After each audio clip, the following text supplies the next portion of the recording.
I'm April Williams, and today is your Wednesday word. Thank you for joining me today. So our word for today is mature. Mature. The word means fully developed, fully grown, fully fledged, or in full bloom.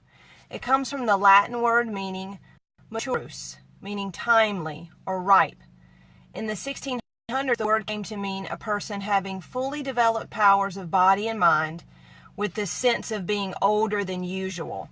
So it means having fully developed the powers of body and mind with the sense of being older than usual. Maturity is the ability to speak or think or act your feelings within the bounds of dignity. The measure of your maturity is how spiritual you become during the midst of your frustrations. That is a quote from Samuel Ullman. So it's your ability to speak, act, and think your feelings within the bounds of dignity. True test of our maturity is how we respond to difficult situations.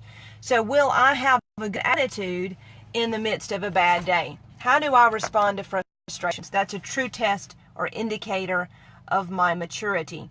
I've had this conversation with someone recently. I had a disagreement with someone recently. It actually wasn't really a disagreement, but the person became frustrated because I wasn't adopting his point of view.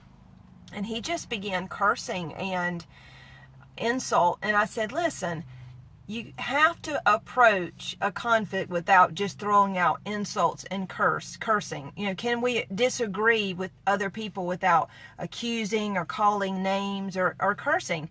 So one of the greatest indicators of our maturity is how we respond to the offensive acts of others. That's the greatest indicator of maturity. How do you respond? Stresses and difficulty it just squeezes out the true character that we have. And that's John C. Maxwell says, a bad attitude is what really counts, and a good or bad attitude is what really counts in a situation. Are we going to have a bad attitude or a good attitude? Can we handle an argument or a difficult situation with dignity? Can we do it with dignity?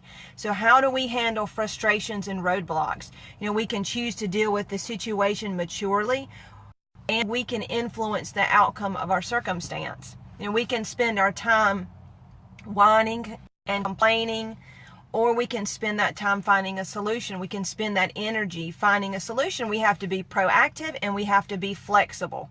We have to be able to find a plan B. Are you good at finding a plan B? Sometimes we would rather mourn the fact that plan A doesn't work. You have to be flexible. You have to be light on your feet.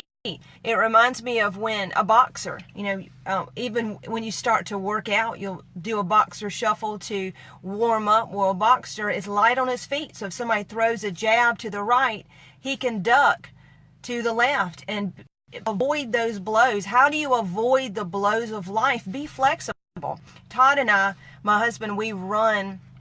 Lately, we've been doing trail runs, and those are through the woods.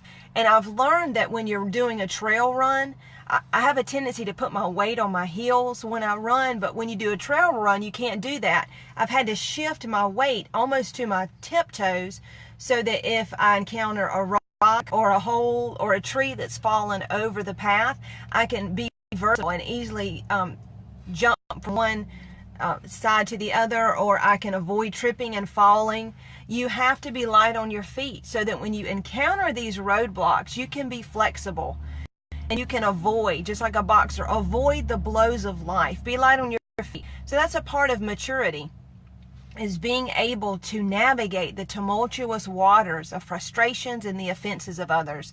So 3 bullet points for you today as we try to walk out maturity. As we try to grow, and all week we're talking about spiritual growth, we're talking about personal growth. 3 bullet points. Sometimes you just need to stop.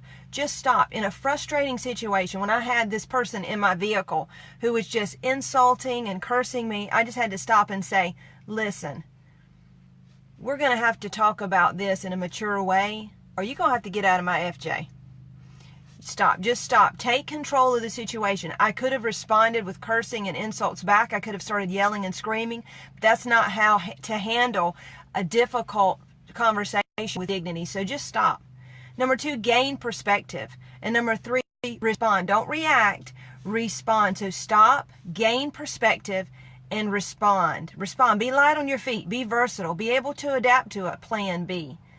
And that is your Wednesday Wednesday word, maturity. Thank you for joining me today. Like and share, like and share. It looks like today I'm still in the Facebook sin bin. I am not able to tag anyone. So if you would like and share, I would appreciate that. Also, you can view me on Instagram and LinkedIn, and go to that YouTube channel. There are some great past episodes on that YouTube channel under the same title, Wisdom for Your Week. You can also mail me, P.O. Box 1981 at Lancaster, South Carolina 29721. And you can go to our website. Our website is, Todd, put the website in the bottom, wisdomforbeyond.com, wisdomforbeyond.com. There's past episodes. There's resources. Todd's book is on there. That's a great resource for you to have. There's some of Todd's sermons from our church, Beyond Church. So go to that website. That is a great resource to propel you to personal growth. And join me tomorrow for your Thursday thought, Wisdom for Your Week. Thank you. Stay inspired. Have a great day.